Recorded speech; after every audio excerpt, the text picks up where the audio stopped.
Hey guys, welcome back. Hope you're having a good day. It's Wednesday, November 9th. Hopefully you're surviving this market. We're gonna look at natural gas. SPY, what's going on with it? GME down 12.5% today at one point. Sub up, like up, comment down, happy money sticks around. Show you some of the options we did. Did some maneuvering with our margin. We have a Twitter you can follow us on at Happy Money YT. I don't have it pulled up right now, but at Happy Money YT, and our Discord server. Link for those are in the description.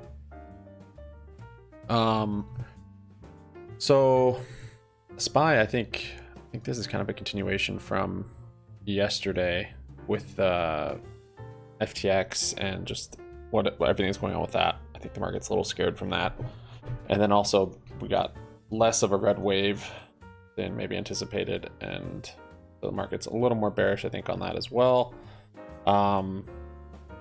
It looks like it's kind of, I thought it'd be kind of more mellow before CPI, but kind of pricing in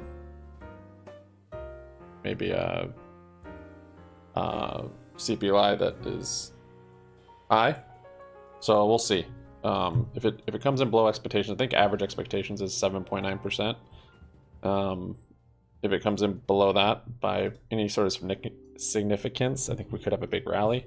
Even if it meets expectations, we could still rally. If it comes in above it, I mean, market sometimes does the opposite of what you think. So hard to know, but theoretically, if it comes in lower than expectations, the market will rally, and vice versa. On the chart here, still look bullish as far as MACD is concerned on the daily. Still have that green candle over the 9. Today is making a red under the 9. I saw this setting up earlier, even on the hourly here with this little head and shoulders. I was seeing this set up, and I was already long on the futures. And I was like, man, I didn't want to take losses because I'm just gonna hold, wait for it to come back up. Basically, since there's no theta, you can just kind of hold it like shares. So we'll see. Might be holding for a bit, or might just be holding till tomorrow morning, because this honestly could rally 2-3% either direction, I think, after CPI. But yeah, today was pretty bearish overall. Yeah, so my longs were suffering, kind of scaled into them. This bounce right here, actually I did a big micro future to the long side, got some gains on that, and then went short on the future somewhere around here. Kind of got shaken out and took a small gain on that, but so missed this move down here, which would have been nice. Missed all that, and I've just stayed out of it. GME, big sell-off today. Let me show you guys UNG first, though. So natural gas came down a lot more, but looks like it's bounced and kind of settled down a bit. On the day, this thing still looks bullish to me, and looking at the news, it looks like so it was rallying up because reports of colder winter.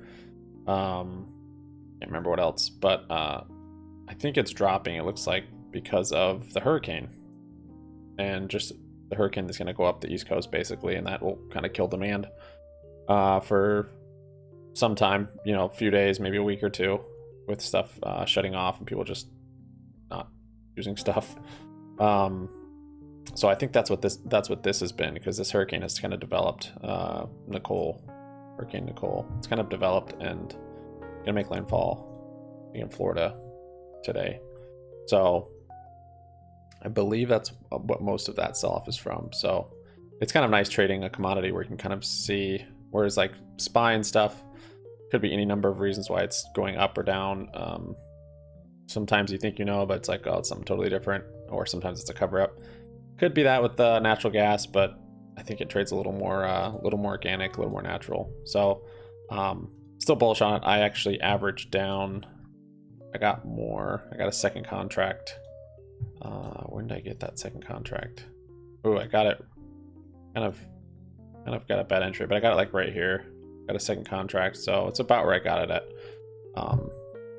And I might even get a third one once we cross bullish. I was waiting for the hourly bullish cross, and then I was reading the news about the hurricane affecting it, and so I was like, okay, that makes sense. So that gave me a little more confidence to go long, so I went long a little earlier. But once we get the bullish MACD crossover and a green over the 9 moving average, I'll probably add one more contract.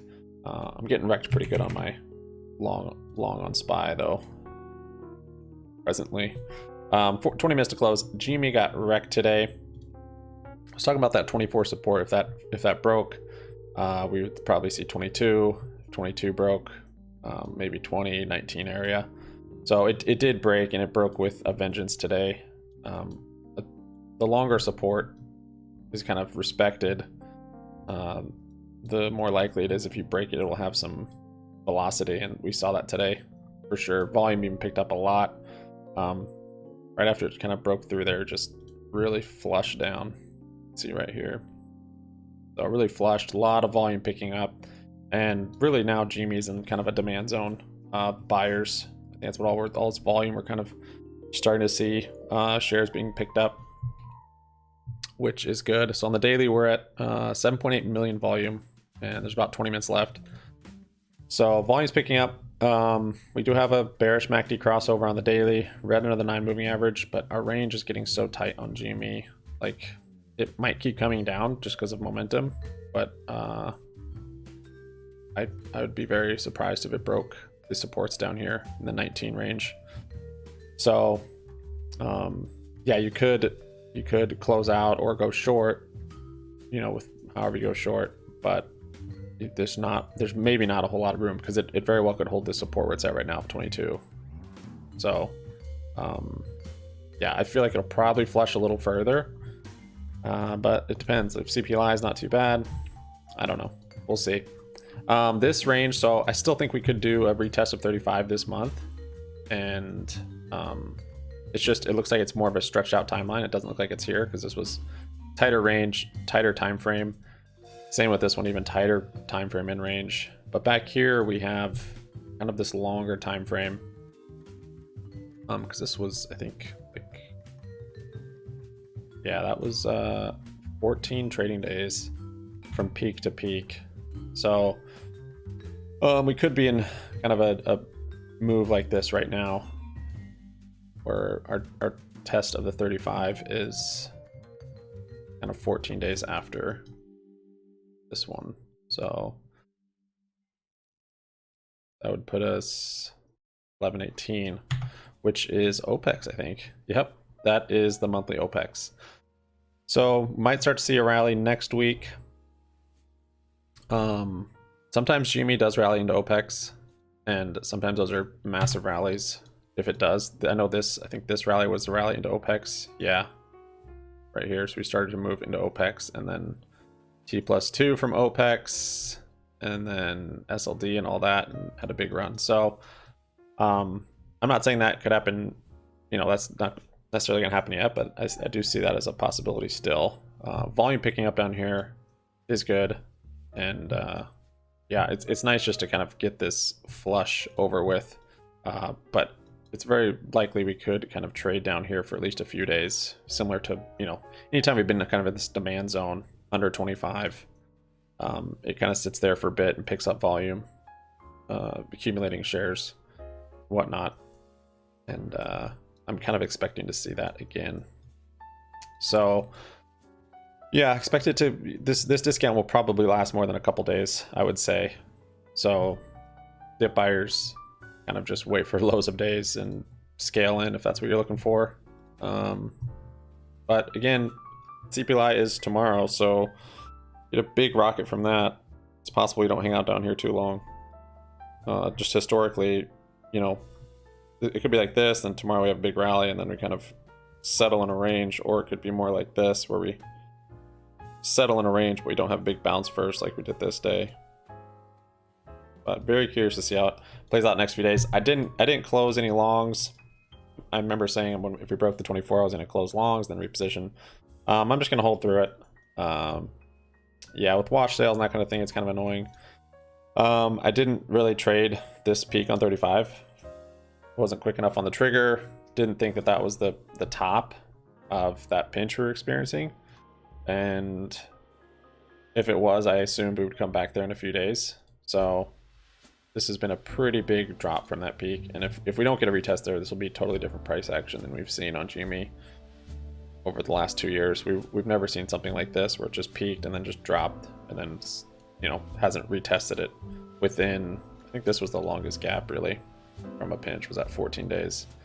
So we'll see. A little unprecedented at this point, but there's still time, I think by like next Friday or so. So it's volatility is going to be picking up for sure on it, especially with this increased volume, which is good to see. SPY's weak on that hourly. 4 hour not as great either. Kind of a head and shoulders here, even on the 4 hour. Yeah, TA wise, it's somewhat bearish. Daily, we still do have that bullish MACD and bit of head and shoulders there. I'm nervous to think that we're in. I mean, this was kind of a head and shoulders back here, but that was a much bigger one. I don't know. TA is not looking great coming into CPLI. Only thing that is kind of hanging on is that bullish MACD at this point, which is good. We don't have any RSI divergences or anything like that. Yesterday was a green candle over the 9 moving average, but yes, the head and shoulders and today's price action, just all the stuff in the market that's scaring things. And so yeah, we'll see. With my trades today, actually a lot of like BBBY, AMC, they all just got wrecked today. Wow, SPY's flushing even more coming into 10 minutes. This is an awful day. Ugh, look at that thing. Should have had that short. BBBY is getting close to its like multi-year low. Well, not multi-year, multi-decade. 343 is the SPY go down. Is the lowest price since I think 1996 on BBBY. Looked at it before. It'd be back here, yeah, 1996. So not sure if we're gonna get an epic bounce off of that or not, but if it breaks that, I don't know. I don't know where that thing's going. They did actually have some news that came out today. We shared on Discord if you guys want to check it out. Jump on there. As far as trades, oh my puts. Remember my protective puts? I had 20 strike puts I bought last week for this Friday, or to satisfy margin for trading futures and whatever. And those were up 500% today. So I can't close them though, because they're held there for margin. And but I had more than I needed for margin. Dang, SPY is just getting wrecked. It's gonna be volatile. So I closed most of them, and it was a small position. So the 500% was only on, I don't know, $200 or something. And then I ended up closing all of them and opening up further out the money, 16 puts. So I had margin to close those closer to the money ones. So it worked out fine. I only have 8 of these now, so have less margin with these. But yeah, so did that on here. HKD, I did jump in and out of it today. It had some volume and some price action. We'll see what happens with that after hours. It actually held up pretty well all day. I did sell my calls, so I didn't close shares. I did sell calls today. They were weeklies. If they were next week's, maybe I could have held them. Once we started breaking this support, I closed the calls. I actually still had some money left on them, which is interesting. The IV kept it kind of increasing on calls with this drop. And then on the futures, yeah, it's pretty ugly, but I'm gonna hold through it. I think we'll be good. And yeah, the delay, we're actually now positive. So that means yesterday, I think we realized like 22 or 2,500. So back positive on the year, and we'll see what happens. I don't think that's realized gain, so this shouldn't affect it. 2 of these natural gas longs, and then 3 of these micros. And yeah, I'll hold through for those, and might even do a mini. I'm probably gonna open up some more long puts on GME before close, so I have margin to do mini S&P future once CPLI comes out because before market opens it comes out at 8:30. So either probably take it to the short side or the long side. I want to have some patience though, because that did wreck me before. When we had jobs data come out, I went short on it, and then the market ended up rallying on it, which was kind of strange. So initial reaction isn't always right, but yeah, my other accounts are pretty much wrecked today, mostly from BBBY. Well, GME too, I guess, but BBY is a big portion at this point, and I think we'll get a bounce on all of them. So that's what I got for you guys. Thanks for watching. We'll see you on Discord. Peace out.